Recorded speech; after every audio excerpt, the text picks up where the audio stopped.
Shalat merupakan salah satu ibadat yang sangat penting dalam agama Islam. Shalat yang khusyuk merupakan shalat yang dilakukan dengan penuh konsentrasi dan keikhlasan, sehingga pikiran dan hati seseorang terfokus kepada Allah saja. Berikut adalah beberapa cara yang dapat dilakukan untuk menjadi solat khusyuk. Menghindari gangguan selama melakukan shalat, seperti menutup pintu, menghilangkan benda-benda yang dapat mengalihkan perhatian, atau mengatur suasana agar tidak terlalu ramai. Memperbanyak doa sebelum dan sesudah shalat, seperti doa iftitah dan doa setelah shalat.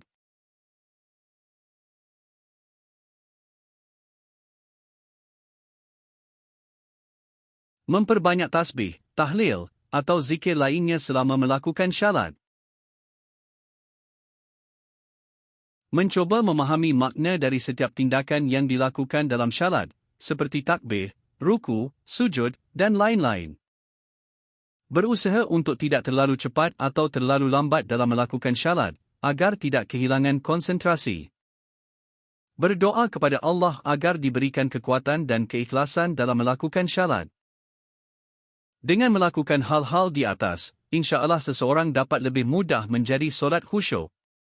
Tetap berusaha dan terus bersyukur kepada Allah atas nikmat yang telah diberikannya. Ada lagi. Berikut adalah beberapa cara lain yang dapat dilakukan untuk menjadi solat khusyuk. Memperbanyak membaca Al-Quran sebelum atau sesudah shalat, kerana membaca Al-Quran dapat menambah keikhlasan dan kekhusyuan dalam melakukan shalat. Mencoba memahami makna dari setiap surat dan ayat yang dibaca dalam shalat, sehingga shalat tidak hanya dilakukan secara rutin tanpa memahami maknanya. Berusaha untuk tidak terlalu cepat atau terlalu lambat dalam melakukan shalat, agar tidak kehilangan konsentrasi. Berusaha untuk tidak terlalu banyak berbicara atau berfikir tentang hal-hal yang tidak berkaitan dengan shalat selama melakukannya. Berusaha untuk tidak terlalu tergesa-gesa dalam melakukan shalat, agar tidak terjadi kesalahan dalam tindakan atau bacaan. Memperbanyak zikir dan doa kepada Allah selama melakukan shalat, agar hati dan pikiran terfokus kepadanya. Semua cara di atas dapat membantu seseorang untuk lebih mudah menjadi solat khusyuk. Tetap berusaha dan terus bersyukur kepada Allah atas nikmat yang telah diberikannya. Ada lagi. Berikut adalah beberapa cara lain yang dapat dilakukan untuk menjadi solat khusyuk. Memperbanyak membaca doa-doa sebelum atau sesudah shalat, seperti doa iftitah, doa setelah shalat, dan doa-doa lainnya yang bermanfaat untuk meningkatkan konsentrasi dan kekhusyuan dalam shalat. Berusaha untuk tidak terlalu banyak terganggu oleh suara atau benda lain selama melakukan shalat, agar tidak kehilangan konsentrasi.